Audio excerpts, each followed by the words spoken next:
അസ്സലാമു അലൈക്കും വറഹ്മത്തുള്ളാഹി തആല വബറകാത്തു. ആ രാത്രി തൊട്ടേ അന്തരീക്ഷത്തിൽ ഒരു കൊടുങ്കാറ്റിൻ്റെ കനപ്പുണ്ടായിരുന്നു. രാത്രി 12 മണി കഴിഞ്ഞതോടെ ആ വീടിൻ്റെ 4 ചുവരുകൾക്കുള്ളിൽ ദിവസങ്ങളായി പുകഞ്ഞുകൊണ്ടിരുന്ന അമർഷം പെട്ടെന്ന് ഒരു അഗ്നിപർവ്വതം പോലെ പൊട്ടിത്തെറിച്ചു. അടച്ചിട്ട ആ മുറിയിൽ ദിൽഷാദും ഫൗസിയയും ഒരു ഭാഗത്തും നൂറയും ഉമ്മയും മറുഭാഗത്തുമായി. വാക്കുകൾ കൊണ്ട് വലിയൊരു പോരാട്ടം തന്നെ നടക്കുകയായിരുന്നു. വലിപ്പച്ചെറുപ്പമില്ലാതെ പരസ്പരം മനസ്സിൽ സൂക്ഷിച്ചിരുന്ന സകല ദേഷ്യവും ആ രാത്രിയിൽ അടിച്ചേൽപ്പിച്ചു. ഉമ്മയെ ദിൽഷാദ് വേണ്ട രീതിയിൽ ചീത്ത പറഞ്ഞു. എന്നാൽ ഉമ്മയാണെങ്കിൽ അവനെയും പറഞ്ഞു.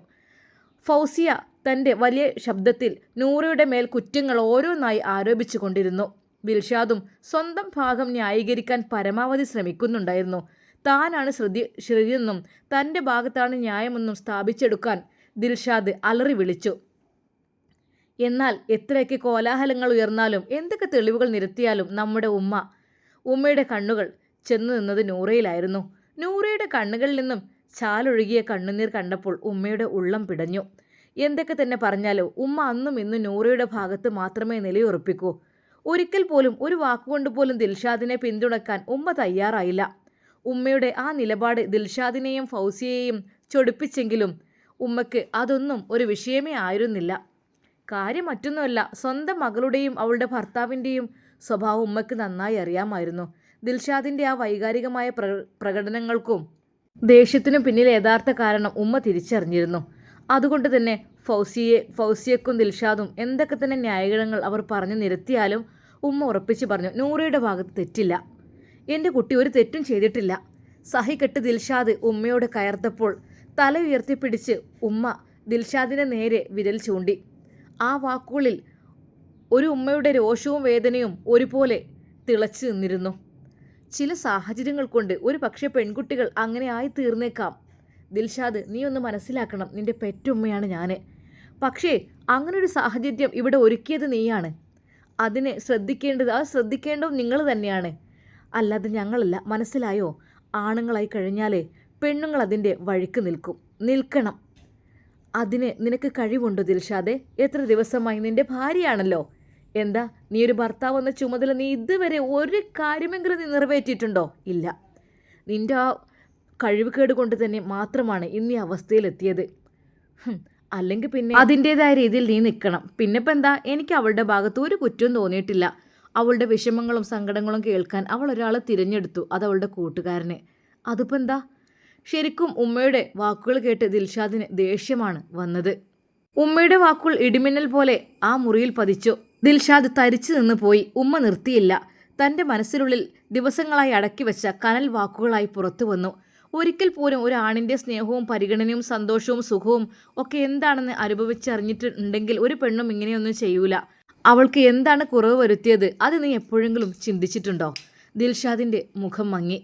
ഉമ്മ നല്ല രീതിയിൽ തന്നെ അവനെ ചീത്ത വിളിക്കുകയും അവന് നേരെ സത്യങ്ങൾ വിളിച്ചു പറയുകയും ചെയ്തു. യഥാർത്ഥത്തിൽ ആ രാത്രിയിൽ അവിടെ നടന്ന സംഭവങ്ങളുടെ സത്യം എന്തായിരുന്നു? നൂറ എന്ന പാവം പെൺകുട്ടി ചെയ്ത തെറ്റെന്തായിരുന്നു?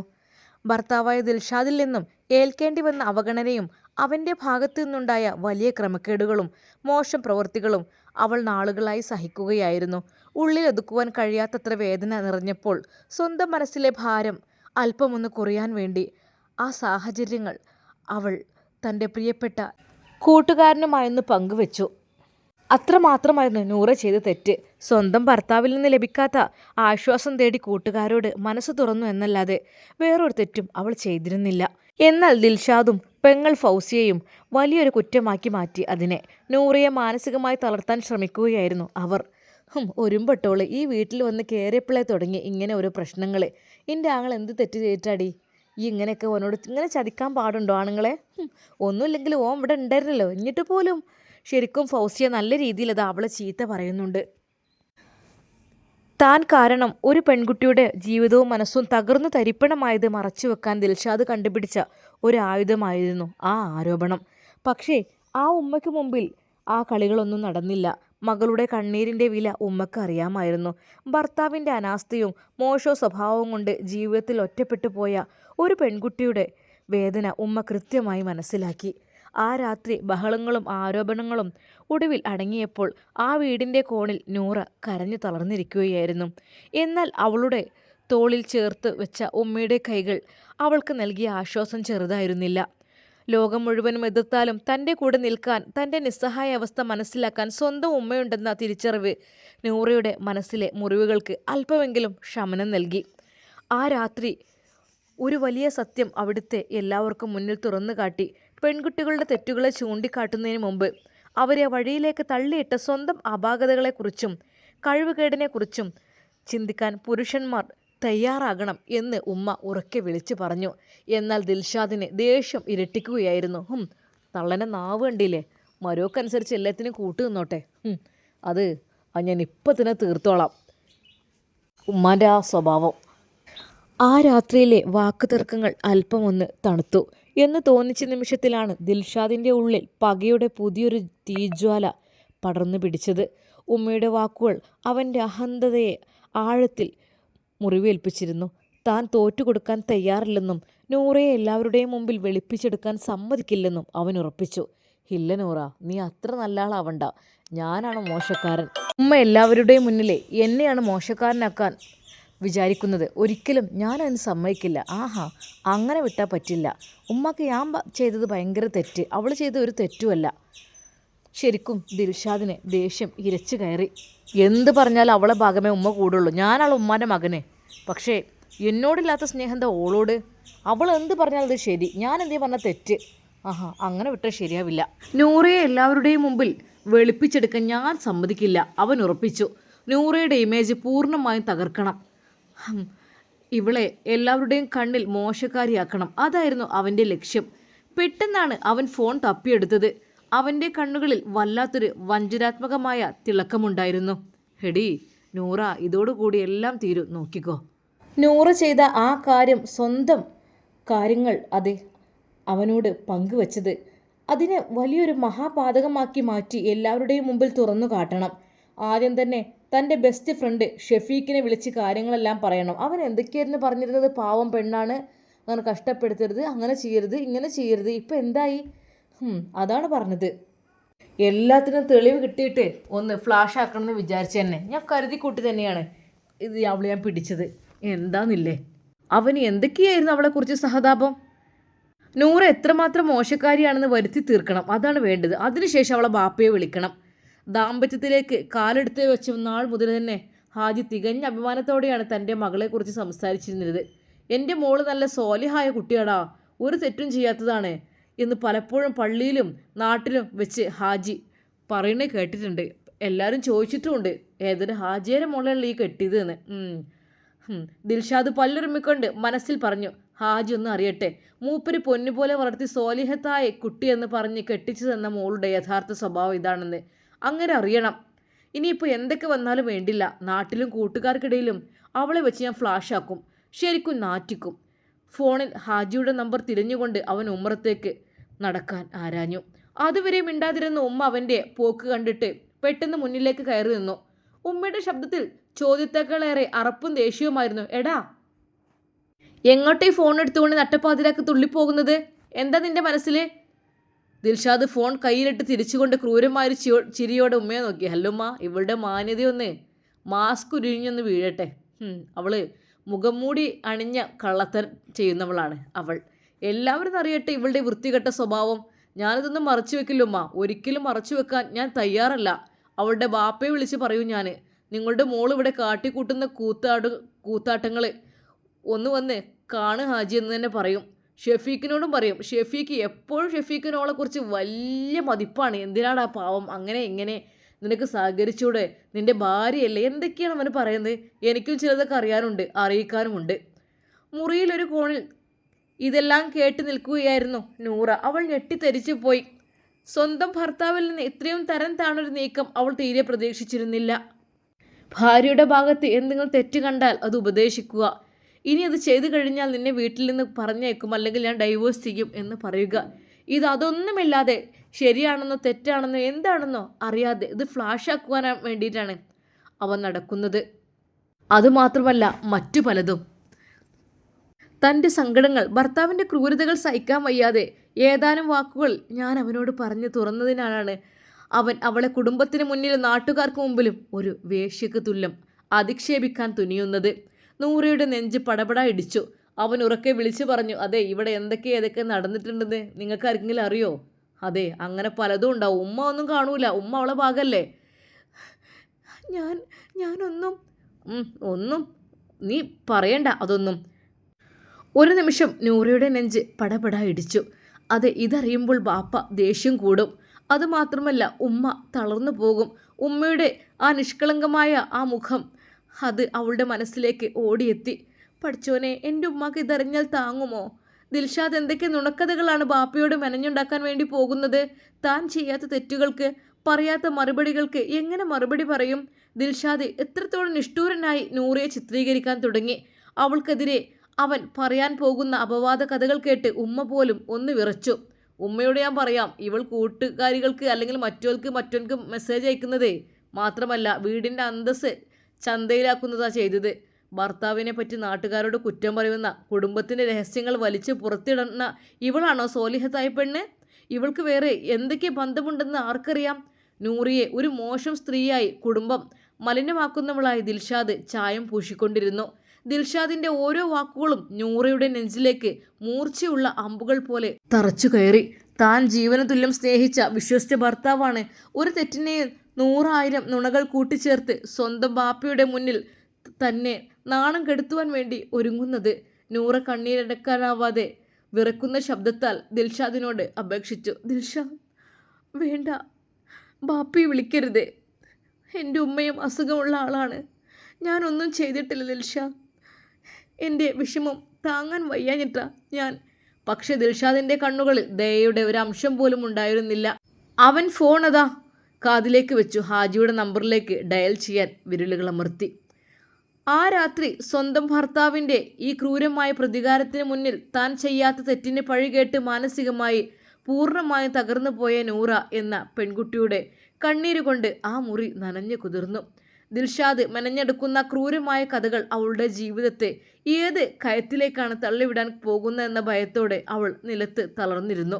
രാത്രിയുടെ യാമങ്ങൾ ഓരോന്നായി കൊഴിഞ്ഞു വീഴുമ്പോഴും ആ മുറിയിലെ അന്തരീക്ഷം കൂടുതൽ വിഷാദഭരിതവും ഭയാനകവുമായി മാറുകയായിരുന്നു. ക്ലോക്കിലെ സൂചികൾ 12 താണ്ടി മുന്നോട്ട് നീങ്ങിയ ആ നട്ടപ്പാതിരയിൽ ദിൽഷാദിൻ്റെ ഉള്ളിലെ പക കുറയുകയായിരുന്നില്ല, മറിച്ച് ഇരട്ടിക്കുകയായിരുന്നു.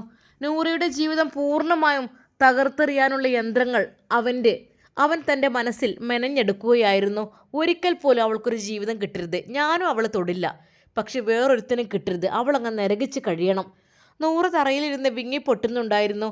അവളുടെ കണ്ണുകളിൽ നിന്ന് ഒഴുകിയ കണ്ണീർ നിലത്ത് വീണ് ഉണങ്ങിത്തുടങ്ങി. എന്നാൽ ദിൽഷാദിന് അത് കാണുമ്പോൾ അല്പം പോലും ദയ തോന്നിയില്ല. അവൻ തൻ്റെ ഫോണിലേക്ക് ഹാജിയുടെ നമ്പർ എടുത്തു. വിരലുകൾ നമ്പറിലേക്ക് അമർത്താൻ വെമ്പി. ഉമ്മയുടെ നേരെ കാണിച്ചു, കണ്ടോ, ഓളെ ബാപ്പാൻ്റെ നമ്പറാണിത്, ഇതാ ഇതിലേക്ക് ഞാൻ ഇപ്പം വിളിക്കും. സ്വന്തം മകളുടെ ചാരിത്രശുദ്ധി ഒന്ന് അറിയട്ടെ. ഹാജിയര് വല്ലാത്ത ഹാജിയരാണല്ലോ. അവൻ ഉറക്കെ വീട്ടിലെ എല്ലാവരും കേൾക്കെ ഹാജിയോട് ഫോണിൽ പറയാൻ പോകുന്ന വാക്കുകൾ വിളിച്ച് പറഞ്ഞ് നൂറിയെ മാനസികമായി തളർത്താൻ തുടങ്ങി. അതെ ഹാജി, നിങ്ങളുടെ മോള് കാട്ടിക്കൂട്ടിയ ചരിത്രങ്ങളെ ഒക്കെ ഞാൻ സഹിക്കാൻ തുടങ്ങിയിട്ട് കുറച്ചേറെ നാളായി. എനിക്കിതുവരെ ഒന്നും കണ്ട് ഞാൻ നിന്നില്ല. ഞാൻ കുറേ കാലമായി ഇത് നിരീക്ഷിക്കാൻ തുടങ്ങിയതാണ്. ഒടുവിൽ ഇന്ന് ഞാൻ കയ്യോടെ പിടിച്ചു. നിങ്ങളുടെ മോള് ഇത്രയും മോശക്കാരിയാണെന്ന് ഞാൻ ഒരിക്കലും വിചാരിച്ചില്ല ആചാര്യരെ. നിങ്ങൾ പറഞ്ഞല്ലോ നിങ്ങളെ മോള് സോലിഹത്തായ മോളാണെന്ന്. എവിടെയുള്ള സോലിഹത്തൊക്കെ? ആചാര്യരെ, നാണമില്ലേ നിങ്ങൾക്ക്? ഇങ്ങനെയൊരു മകളെ എനിക്ക് കെട്ടിച്ചു തരാനേ? നിങ്ങളുടെ മോൾ ഇത്രയും മോശക്കാരിയാണെന്ന് ഞാൻ ഒരിക്കലും വിചാരിച്ചില്ല. നിങ്ങൾക്ക് കൊണ്ടുപോയിക്കൂടെ? ഇതൊക്കെ കണ്ടിട്ടാണ് ഞാൻ ഇവളെ അന്നേ ഉപേക്ഷിച്ചത്. എന്നിട്ടും എൻ്റെ ഉമ്മയുടെ നിർബന്ധം കാരണം ഉമ്മ തന്നെയല്ല ഇവളെ വീണ്ടും ഇങ്ങോട്ട് കെട്ടിയെടുപ്പിച്ചത്. ഇവൾ കാട്ടിക്കൂട്ടുന്ന കൂത്താട്ടങ്ങൾ ഒക്കെ നിങ്ങൾക്കറിയാമോ? വന്ന് കൊണ്ടുപോയിക്കൂടെ തന്തേ നിങ്ങളുടെ സോലിഹത്തായ മോളെ? ദിൽഷാദിൻ്റെ ക്രൂരമായ വാക്കുകൾ കേട്ട് നൂറയുടെ ചങ്ക് തകർന്നു പോയി. സ്വന്തം ബാപ്പയുടെ മുമ്പിൽ താനൊരു അഹങ്കാരിയും വഴിപിഴച്ചവളുമായി ചിത്രീകരിക്കപ്പെടാൻ പോകുന്നു. ഉള്ളിൽ തട്ടി വെമ്പി നിൽക്കുന്നത് കൊണ്ട് അവൾ ദിൽഷാദിൻ്റെ കാല് പിടിക്കാത്ത കുറവ് മാത്രം വരുത്തി. തൻ്റെ ഉമ്മ ഇതറിഞ്ഞാൽ ബാപ്പയോടിത് പറയുമ്പോൾ നെഞ്ചുപെട്ട് മരിച്ചു പോകുമെന്ന് അവൾക്ക് അറിയാമായിരുന്നു. ദിൽഷാദ് നുണക്കഥകൾ മെനഞ്ഞുണ്ടാക്കി ബാപ്പയുടെ കണ്ണിൽ തന്നെ ഒരു പാപിയാക്കി മാറ്റുവാൻ വേണ്ടി പോവുകയാണ്. ദിൽഷാദ് ഫോൺ കാതിലേക്ക് വെക്കാൻ ഒരുങ്ങുമ്പോഴാണ് ഉമ്മ ദേഷ്യത്തോടെയും സങ്കടത്തോടെയും ഉമ്മറത്തേക്ക് ഓടിയെത്തിയത്. ഈ നട്ടപ്പാതിരാക്ക് അവൻ കാട്ടിക്കൂട്ടുന്ന നാടകങ്ങൾ കണ്ട് ഉമ്മയുടെ ക്ഷമ നശിച്ചിരുന്നു. ഉമ്മ അവന് നേരെ കയർത്തു. എടാ, ഈ നട്ടപ്പാതിരക്ക് ആരെയാടാ നീ വിളിച്ച് അലമ്പാക്കാൻ നിൽക്കുന്നത്?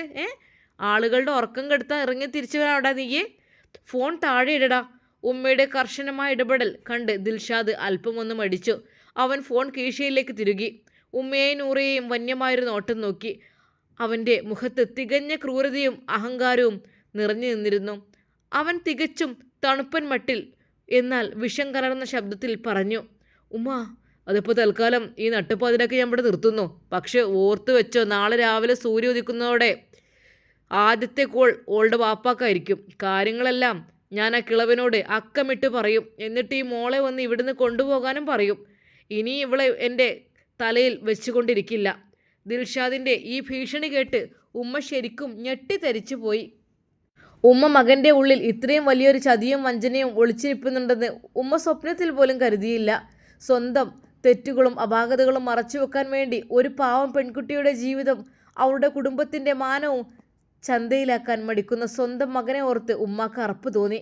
ഉമ്മ അവന് നേരെ വിരൽ ചൂണ്ടി കണ്ണീരോടെ പറഞ്ഞു, എടാ ദിൽഷാദെ, ഇങ്ങനെയൊന്നും ചതിക്കാൻ പാടില്ലട്ടോ. ഇങ്ങനെയൊന്നും ചെയ്യാൻ പാടില്ല. പടച്ചോൻ ചോദിക്കും എന്നോട്. അവൾ ചെയ്ത ചെറിയൊരു തെറ്റിനെ ഇത്രയും വലിയ ചതിയാക്കി മാറ്റി ആ രോഗിയായ മനുഷ്യൻ്റെ മുമ്പിലേക്ക്, ആ രോഗിയായ ഉമ്മയുള്ള അവരുടെ ഫോണിലേക്ക് വിളിച്ച് മുന്നിൽ അവരെ നാറ്റിക്കാൻ നിനക്ക് എങ്ങനെ മനസ്സ് വരുന്നോ? ഇതൊന്നും ഒരു ആണിന് ചേർന്ന പണിയല്ല. മനസ്സിലാക്കിക്കോ, ഇതൊക്കെ പെണ്ണുങ്ങളെ പണിയാണ്. ഇതിപ്പോൾ എന്താ, എന്തൊരു സാധനമായി പോയി സ്വന്തം ഭാര്യൻ്റെ അടുത്തൊരു തെറ്റ് വന്നു കരുതിയിട്ട് ഇത്രമാത്രം പൊളിച്ച് ഫ്ലാഷാക്കാൻ പാടുണ്ടോ ചെക്ക? എന്നാൽ ദിൽഷാദിൻ്റെ ഉമ്മയുടെ വാക്കുകൾ കാറ്റിൽ പറത്തി. നാളെ രാവിലെ നടക്കാൻ പോകുന്ന ദുരന്തത്തെക്കുറിച്ച് ഓർത്ത് നൂറ മുറിയിലെ കൂണിൽ കിടന്ന് വിറച്ചു. താൻ പറയാത്ത വാക്കുകളും ചെയ്യാത്ത തെറ്റുകളും നാളെ രാവിലെ തൻ്റെ ബാപ്പയുടെ കാതുകളിലേക്ക് ദിൽഷാദ് വിഷമായി ഒഴുക്കും. സ്വന്തം ഭർത്താവിൻ്റെ ഈ അതിക്രമത്തിനും നാളെ വരാനിരിക്കുന്ന ഭയാനകമായ പുലരിയെയും ഓർത്ത് ജീവിതത്തിൽ ഒരിക്കലും മറക്കാനാവാത്ത ഭീതിയുടെയും വേദനിക്കുന്നവരുടെയും മുൾമുനയിലായിരുന്നു നൂറ ആ രാത്രി മുഴുവൻ തള്ളി നീക്കിയത്. മോളെ, നീ കരയേണ്ട, ഓനങ്ങോട്ട് വിളിക്കല്ലേ, എന്താന്നില്ലേ? ഉമ്മ, എനിക്ക് പേടിയാവുന്നു ഉമ്മ. എൻ്റെ ബാപ്പ ചില്ലറക്കാരനല്ല, എൻ്റെ ബാപ്പ. മോളെ, നീ ഒന്നും കൊണ്ട് പേടിക്കേണ്ട, നമുക്ക് പഠിച്ചവനുണ്ടല്ലോ നമുക്ക്. ഏതായാലും മോള് സമാധാനത്തോടു കൂടി ഉറങ്ങ്. ഉമ്മ നൂറയെ അതാ കട്ടിലിൽ കിടക്കുവാൻ വേണ്ടി ആവശ്യപ്പെടുകയായിരുന്നു. അവൾ ഉമ്മയുടെ അരികിലായിട്ട് വിതുമ്പുന്ന കണ്ണുകളോടെ അതാ വേദനിക്കുന്ന ഹൃദയത്തോടെ ഉറങ്ങുവാൻ വേണ്ടി കിടക്കുന്നു. അവൾക്ക് എന്തെന്നില്ലാത്ത ഭയം. മോള് ഭയക്കണ്ട. എന്താ നിലവ ഇത്രയും വലിയ ചതി ചെയ്യണം ഒരിക്കലും ഞാൻ വിചാരിച്ചില്ല. റബ്ബേ, പടച്ച റബ്ബ് കാത്ത് രക്ഷിക്കട്ടെ. ഒരു നിമിഷം അതാ ഉമ്മ അവളെ ആശ്വസിപ്പിച്ചു. പാവൻ നൂറ ഭയത്താൽ അന്ന് ഉറങ്ങിയില്ല. നേരം വെളുത്താൽ ഉള്ള പുകിലോർത്ത് അവൾ തൻ്റെ ബാപ്പ എന്ന് വെച്ചാൽ റബ്ബേ ഭയങ്കര ഭീകര ആളാണ്. പഠിച്ചവൻ ഒരിക്കൽ പോലും എന്നോട് സ്നേഹത്തിൽ സംസാരിച്ചിട്ടില്ല. ആ ബാപ്പയോട് ഇത് പറഞ്ഞാൽ എന്നെ തല്ലിക്കൊല്ലുമെന്നുള്ള കാര്യം ഉറപ്പാണ്. അവൾ ഭയത്തോടെ അത് നേരെ വെളുപ്പിക്കുവാൻ വേണ്ടി ശ്രമിക്കുന്നു. പക്ഷേ ആ രാത്രിക്ക് കൂടുതൽ ഏകാന്തത ഉള്ളതുപോലെ അവൾക്ക് തോന്നി. ഇൻഷാ അല്ലാഹ് നമുക്കിതിൻ്റെ ബാക്കി ഭാഗം നാളെ കാണാം. അതുവരേക്കും എല്ലാവർക്കും അസ്സലാമു അലൈക്കും വറഹ്മത്തുള്ളാഹി തആല വബറകാതുഹു.